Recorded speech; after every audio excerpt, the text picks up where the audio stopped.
Like the rest of the country, the day has gone very smoothly here in KwaZulu-Natal, the second day of special votes. A number of them were done yesterday, but over 40,000 votes, special votes were cast yesterday, and the IEC just gave us a briefing in the afternoon saying that they were confident that by the cut-off time, which was 5 o'clock this afternoon, that they would have been able to at least reach close to the 80,000 applications, or to be able to go out and people would have been able to cast their votes. But of course, what they have said that the focus is now shifted, of course, to tomorrow, and pretty much like the rest of the country, Blaine, it's all systems go in the province of KwaZulu-Natal.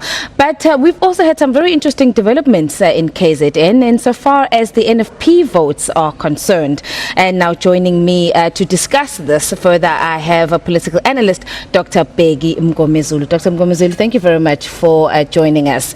Thank you for having me. Well, certainly it's been quite interesting from last night when we heard that announcement from Dumbe and Nongoma that the ANC, the NFP leaders, they're saying that they will endorse the DA, and basically now it's a scramble for the NFP votes.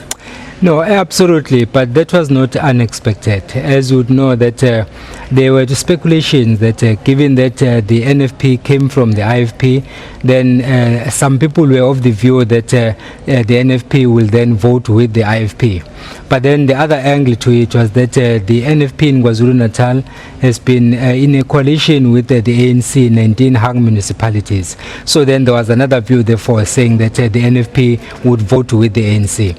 And then the NWC, that is National Working Committee of the NFP, had a meeting at Ngutu, and then the results of which was that the NFP has now taken a formal position that it is going to support the ANC. But interestingly, the Youth League of the NFP is singing a different tune, saying that it is going to support the DA. So it's very interesting. But of course, not ruling out the IFP, which has been approaching members of the NFP individually, requesting them to vote for the IFP. So it's a very interesting scramble for the NFP vote.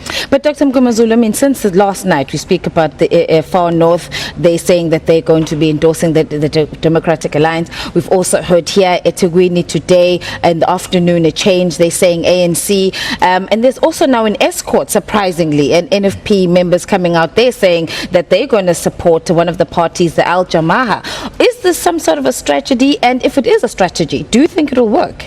No, I don't think we can call it a strategy. It's just a frustration, not knowing what to do exactly, because these decisions are taken at different positions. Like we have the NWC, which is the National Working Committee, and the NEC, that is the National Executive Committee, taking a formal position, a formal party position.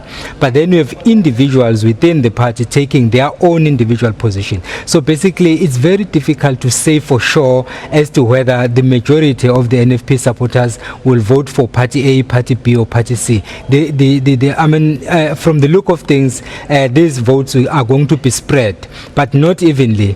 From where I'm standing, I see the ANC gaining a larger number of the NFP votes, and I see the IFP getting the second largest, and then of course the DA and the EFF will get some votes, but not significant enough for them to cause an upset, as it were. But I'm sure for the supporters on the ground, certainly this must be confusing.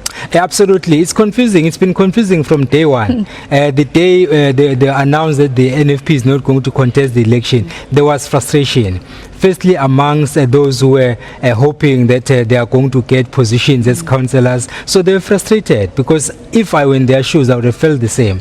You have been nominated by your party to represent the party as a councillor, in fact, or to stand for the councillor position, and then suddenly your party is not going to be in the election. So obviously it's frustrating. And then, of course, a number of other candidates, like your mayoral candidates, all of those people are frustrated. And then out of frustration, they can take whatever action which they will regret afterwards. And of course, in KwaZulu-Natal, unlike the rest of the country, with the big metros is what the political parties are out for. But here in our province, it seems that political parties are out for the rural municipalities. The ANC wants to make inroads in Zululand. We've seen them campaigning vigorously. The IFP is saying we want to regain the municipalities that we've lost. The DA is also coming in saying as well that we are contesting every single ward now in KwaZulu-Natal KwaZulu-Natal, and we also now want to make inroads in those areas. Yeah, you're absolutely right. I think that the issue of eThekwini, for example,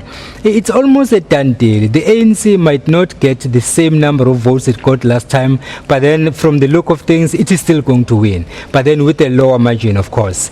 In the rural municipalities, it's very interesting because we have the EFF coming to the fray, and then we have the DA, which has been making some inroads, and then of course we have your old parties, that is the ANC and the IFP, who want to retain their municipalities. So basically the competition there is quite stiff, and then chances are you'll see a number of hung municipalities, because with the DA, with the EFF, and with the smaller parties that are mushrooming, and with the independent candidates, chances are you might not get an outright winner in a number of these municipalities. Dr. Mhlongo, thank you very much for your time, and I know that you'll be joining us tomorrow as, of course, the big day of votes. Absolutely. And then after all, we'll be unpacking the results later on tomorrow afternoon. Well, thank you very much for your time, Dr. Mhlongo, our political analyst. So certainly very interesting developments from the province of KwaZulu-Natal, but from the IEC, it's all systems go for tomorrow. And I heard you, Blaine, just talking about the weather. They did say that there are contingency measures here in the province of KwaZulu-Natal, and they are quite confident that the voting will go off well tomorrow. Also, security also plays quite a huge and crucial role here in our province as well, as we know that we have about 162 hotspots. So our security agencies are on standby. Security has been deployed to all the volatile areas. So it's all systems go, and we'll be back tomorrow, early tomorrow morning on the big day. Blaine, it's back to you in studio.